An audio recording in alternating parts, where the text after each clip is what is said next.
Bonjour à tous. Nous revenons ensemble dans notre belle histoire, l'histoire de l'amour de Dieu envers l'humanité. Et nous nous préparons pour le royaume tous les jours.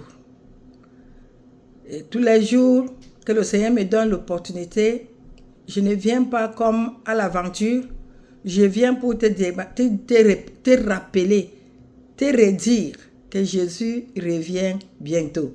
Nous allons prier.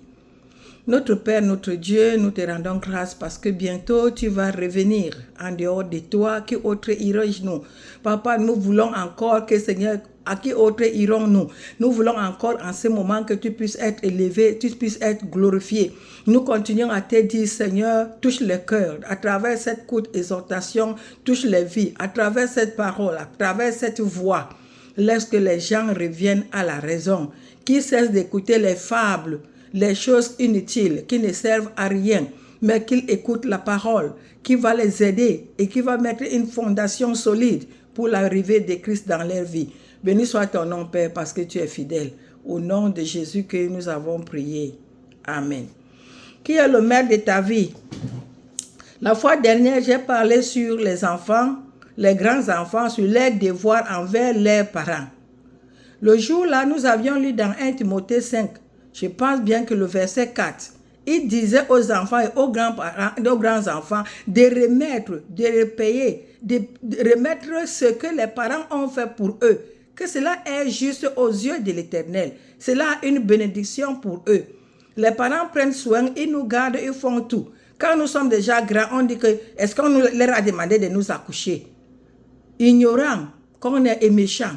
Dieu dit que cela est bon et juste que toi, enfant ou grand-enfant, que tu prennes soin de tes parents ou de tes grands-enfants, sans tenir compte que c'est l'Église qui va prendre soin de nos mamans ou de nos papas. Gloire à Dieu. Ensuite, on est passé sur les hommes. Que l'homme a la responsabilité de prendre soin des gens de sa maison, commençant par sa femme et ses enfants. Donc, si tu es un homme qui ne connaît pas pouvoir aux besoins de ta femme, de tes enfants, tu fais ce qui est mal aux yeux de l'Éternel. Tu dois faire un effort de garder ta femme, de pouvoir à ses besoins. D'ailleurs, quand nous regardons, Dieu a créé la femme comme aide, mais qui a les regards fixés sur l'homme. Que l'homme doit pouvoir aux besoins de sa femme. Aujourd'hui, les hommes restent au quartier, ils croisent les pieds, les femmes partent pour chercher de quoi manger, pendant que l'homme est couché sous la couverture. Voyez-moi les choses. À ce fait, quand tu fais comme ceci, toi, l'homme agissant ainsi, tu perds ta place. Tu n'as plus de place comme mari. On te prend maintenant comme un esclave ou quoi que ce soit. S'il te plaît, ne perds pas ta valeur. Sois celui qui pourvoit pour ta famille. Sauf que tu sois malade. Sauf que le job est bien défini. Mais tu peux faire de n'importe quoi. Laisse-moi que tu es ingénieur, tu as perdu le boulot, tu restes au quartier. Non. Va travailler dans n'importe quel endroit qu'on demande les gens. Tu dois chercher à venir payer les billes dans ta maison sans attendre que c'est madame qui les paye. Parce qu'elle a beaucoup d'argent, tu restes les bras croisés. Je t'assure. La manière qu'on va commencer à te parler, parce que la dame devient fistrée, elle se sent abandonnée, tu n'auras plus ta place. Je prie que Dieu nous aide pour que chacun connaisse sa place. Gloire à Dieu. Dans cet après-midi, je viens pour parler à nos sœurs, à nos femmes, à nos filles, à nos enfants, qui doivent savoir que l'homme est le chef de la famille. Dans Ephésiens chapitre 5, le verset 22, il dit que toi, femme, sois soumise, selon le Seigneur, à ton mari. Sois soumise. Prends le mari comme le chef. Si tu élèves un homme, tu le laisses, tu lui donnes sa place, je peux vous témoigner, tu deviens la maîtresse de tout. Parce que tu lui as donné la place. Il a maintenant la confiance en toi. Il sait que les choses vont bien aller. Puisque les choses vont bien aller, il te donne tout. Quand je dis que tout, commençant même par la confiance. Secondo, il va te donner toutes ses finances. Il ne va plus cacher son argent sous le tapis. Il ne va plus cacher son argent sous les chaussettes. Il ne va plus cacher ça à l'angle dans un mur. il va savoir que si ma femme a cet argent, la famille sera bien gérée. Si ma femme a cet argent, ma propre famille ne sera pas négligée. Sa famille ne sera pas négligée. Les amis tout autour ne seront pas négligés. Nos enfants, elle va bien prendre soin. Tu as déjà gagné cette confiance. Donne la place à l'homme. Ne dis pas que moi, la femme, si j'ai dit que l'homme doit me suivre. Il y a les femmes qui parviennent même à prendre la main pour taper sur leur mari. Quel courage! Quel courage! Il y a les femmes qui tapent leur mari, ils les mettent dans les armoires et ils se mettent à chanter, à danser. Je l'ai tapé, je l'ai mis dans l'armoire. Il peut me faire quoi? Il peut, mais il te laisse parce qu'il te voit que tu es trop faible. Mais tu agis devant un lion. Si tu rencontres un lion, tu commences à lui taper les coups de machette et le lion là ne parvient pas à te mordre.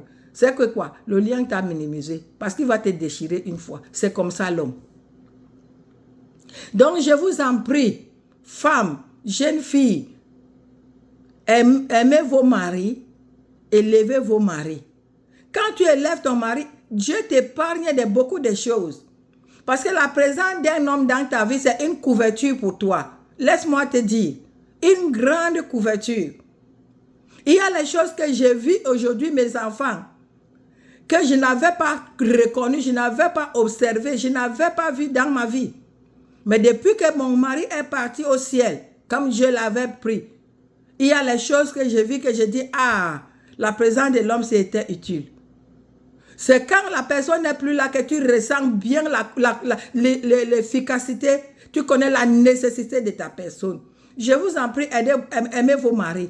Soumettez-vous selon le Seigneur. Selon le Seigneur. Si ce que tu fais n'est pas pour le Seigneur, il te dit de faire, ne fais pas. Selon le Seigneur, soumets-toi. Soit qu'il soit le chef. Ta langue, tu dois savoir comment manier ta langue devant ton mari. Je vous donne un secret. Quand tu es fâché, même si ton mari t'a dit quoi, même s'il a fait quoi, ne parle pas. Garde le silence. Quand ta colère s'abaisse, et là maintenant tu vas appeler, tu dis chérie, honey, pardon, viens, j'ai quelque chose à te dire. Tu vas maintenant lui montrer ce qui te rend mécontent. Tu vas maintenant lui montrer son erreur dans la paix, dans le silence, dans la chambre. Pas devant les enfants, vous vous chamaillez, vous faites ceci, cela. Connais ta place en tant que femme. Donne de l'honneur à ton mari. Parce que quand tu donnes de l'honneur à ton mari, laissez-moi vous dire, vous-même, toi-même qui honore ton mari, toi-même les gens vont t'honorer dehors. Pourquoi on respecte les femmes? Parce que les femmes supportent les hommes. Les hommes ont toujours une folie dans leur tête. D'une manière ou d'une autre, ils ne sont pas sages comme la femme. Celui qui trouve la femme a trouvé le bonheur. Dieu sait que tu es un bonheur pour l'homme qui t'a pris dans sa maison. Sous sa toiture, tu as le bonheur, tu apportes le bonheur en toutes choses. Tu es toujours souriante, tu fais que tout le monde qui vient à la maison sente que nous sommes à la maison. En anglais, we are at home. À la maison, il y a la joie. À la maison, il y a la paix. Il y a la joie, il y a l'espérance. Tout le monde vit parce que madame est là. Prends la place de madame, si je t'en prie. Et tu vas voir que par la grâce de Dieu, avec ton esprit de prière, toutes les choses vont mieux aller. On ne va plus te mettre à l'écart. Si on t'a mis à l'écart hier, à partir d'aujourd'hui, essaye de suivre mon petit conseil. Considère ta langue. Sache comment la manier. Tu vas gagner beaucoup de choses auprès de ton époux. Thank God, I just make the resume. The last time I speak for kids, I was telling children and grandkids to take care for their mother, their grandmother, their grandfather, and so on. And the next time, the follow one, I speak for men to take over their family, to provide for their family. Today, I'm speaking for the lady, woman, young girl, to take care, to give the place of chief to their husband. Your husband is your chief. Before Christ coming in your life or Christ being in your life, telling God that I love you, show your love for your husband, submit yourself, give him a place as a chief of family according the will of God. Don't compromise with him because they say submit yourself. No. Before you submit yourself, think wise before you do something. Thank you so much. And I tell ladies to check their tongue before you speak. When you are angry, don't say nothing to your husband. Let the anger pass, take your time, and talk with him with love, I'm telling you, you will win him. You will be the master for your family, not by force, but because you are wise and because you are a lover lady. Thank you so much. Let us pray. Papa, nous te remercions parce que tu es puissant et très capable pour l'exhortation que tu nous donnes encore en ce jour, que nous puissions prendre nos maris comme les chefs de famille et que Seigneur, en les mettant comme chefs, nous avons une bénédiction qui nous vient de toi. Papa, permets que les femmes, les jeunes filles, les mamans âgées dans leur foyer puissent permettre que toi, tu sois glorifié. Béni soit ton nom en ce jour, Papa, parce que tu as écouté et que Seigneur, tu vas nous aider en cela. Sois élevé, sois glorifié parce que tous les cœurs, je les amène à toi pour que tu changes et tu mettes la crainte de Dieu dans la vie de tout un chacun. Sois glorifié parce que tu reviens bientôt, tu nous prendras avec toi. Au nom puissant de Jésus-Christ que nous avons prié. Amen.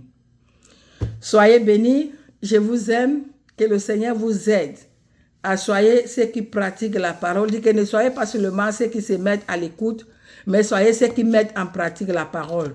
Soyez bénis au nom de Jésus. Amen. Je vous aime tous. Au revoir.